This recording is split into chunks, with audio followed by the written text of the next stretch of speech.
Assalamualaikum warahmatullahi wabarakatuh. Perkenalkan, saya Anissa Nabila dengan NIM 192231142 yang pada kesempatan kali ini akan mempresentasikan mengenai analisis konsumsi pangan menggunakan metode dietary history.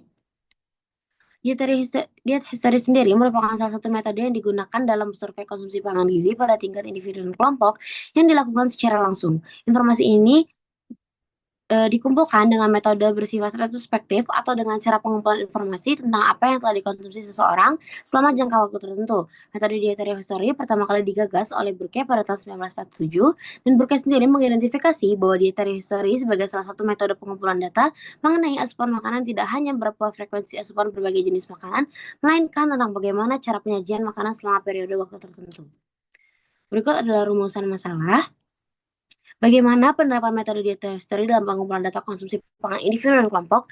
Apa saja yang dapat diperoleh dari hasil analisis konsumsi pangan menggunakan metode diet history? Dan bagaimana hasil analisis konsumsi pangan yang diperoleh melalui metode diet history dapat menggambarkan pola makan individu? Berikut adalah tujuannya, di mana memahami prinsip dari langkah-langkah penerapan metode diet history dalam survei konsumsi pangan individu, mengidentifikasi dan menganalisis jenis serta frekuensi makanan yang dikonsumsi berdasarkan wawancara diet history. Berikut merupakan hasil analisis diet history individu di mana pada makan pagi terdapat nasi goreng, telur ceplok, gara-gara, dan mangga harum manis. Untuk di selingannya terdapat anggur, telur dadar, roti tawar, donat, lumpia, dan juga papaya. Lanjut ke makan siang terdapat nasi putih, soto ayam, dan juga mie goreng. Di selingan sore terdapat es sirup, keripik singkong, kroket kentang, dan jus stroberi. Dan yang terakhir pada makan malam terdapat susu, telur rebus, nasi putih, tahu goreng, dan soto ayam. Berdasarkan hasil analisis diet history, menunjukkan variasi yang cukup baik dengan frekuensi makan sebanyak 3 kali makan utama dan 2 kali selingan.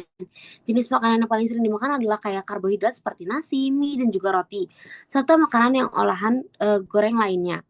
Sumber protein yang dikonsumsi juga berasal dari telur, tahu, dan juga soto, yang sedangkan konsumsi buah masih terbatas pada hanya mangga dan buah papaya. Pola ini juga mencerminkan kecenderungan tinggi terhadap energi dan lemak karena tingginya konsumsi makanan yang digoreng. Berikut merupakan hasil analisis zat gizi asupan individu. Berdasarkan hasil analisis asupan gizi, total energi yang didapatkan adalah 1.535 kilokalori yang hanya mencukupi persen pemenuhan sebanyak 68,22% dari kebutuhan harian, yang menunjukkan adanya defisit energi yang signifikan. Asupan protein tercatat 38,6 gram, juga masih berada dalam keadaan kurang, sementara lemak yang dikonsumsi mencapai 58,2 gram sudah mencukupi. Karbohidrat sebanyak 211,4 gram yang menunjukkan adanya kekurangan, dan beberapa mikronutrien seperti natrium, zat besi, serta kalsium juga masih di bawah kebutuhan harian yang optimal. Meski demikian, asupan vitamin C sudah mencukupi, namun secara umum pola makan individu memperlihatkan adanya kecenderungan kekurangan energi zat gizi makro yang penting, terutama protein dan juga karbohidrat, sehingga diperlukan peningkatan dalam konsumsi sumber makanan yang kaya protein, serta sayuran dan buah untuk memenuhi kebutuhan gizi harian. Oke, selanjutnya merupakan hasil analisis dietary history kelompok, di mana terdapat 17 responden.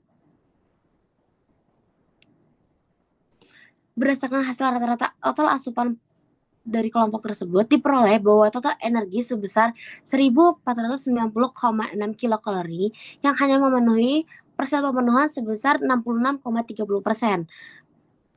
Menunjukkan kondisi defisit berat. Asupan protein sebesar 54,5 gram dan lemak 54,8 gram yang tergolong adekuat. Namun asupan karbohidrat sebesar 231 gram yang tergolong masih dalam golongan defisit. Kandungan natrium, zat besi, dan kalsium tergolong kurang, masing-masing hanya memenuhi 0,6%, 3,6%, dan 36,4% dari angka kecukupan gizi. Sementara itu asupan gula melebihi kebutuhan, yaitu sebesar 649, yang menunjukkan konsumsi makanan atau minuman manis berlebih. Secara keseluruhan, pola konsumsi responden menunjukkan defisit energi dan karbohidrat dengan kecukupan protein dan lemak yang cukup baik, namun perlu peningkatan konsumsi pangan, sumber zat besi, kalsium, serta pengurangan gula lebih seimbang dengan kebutuhan gizi harian. Berdasarkan hasil praktikum survei konsumsi pangan ini dengan pendekatan dietary history, dapat disimpulkan bahwa metode ini dapat memberikan informasi yang komprehensif tentang kebiasaan makan seseorang dalam jangka waktu tertentu. Analisis menunjukkan bahwa rata-rata energi yang diterima individu masih tergolong rendah dengan mencapai sekitar 68,22%, yang mengindikasikan adanya kekurangan energi. Analisis pada kelompok juga menunjukkan pola yang sama, yakni defisit dalam asupan energi dan karbohidratnya. Di sisi lain, konsumsi gula harian terpantau melebihi rekomendasi yang ditetapkan, dan secara keseluruhan, metode diet history efektif dalam mengevaluasi kebiasaan makan dan kualitas gizi yang diterima seseorang. Namun, hasilnya menunjukkan adanya kebutuhan untuk memperbaiki pola makan agar seimbang antara makronutrien dan juga mikronutriennya. Sekian presentasi dari saya. Wassalamualaikum warahmatullahi wabarakatuh.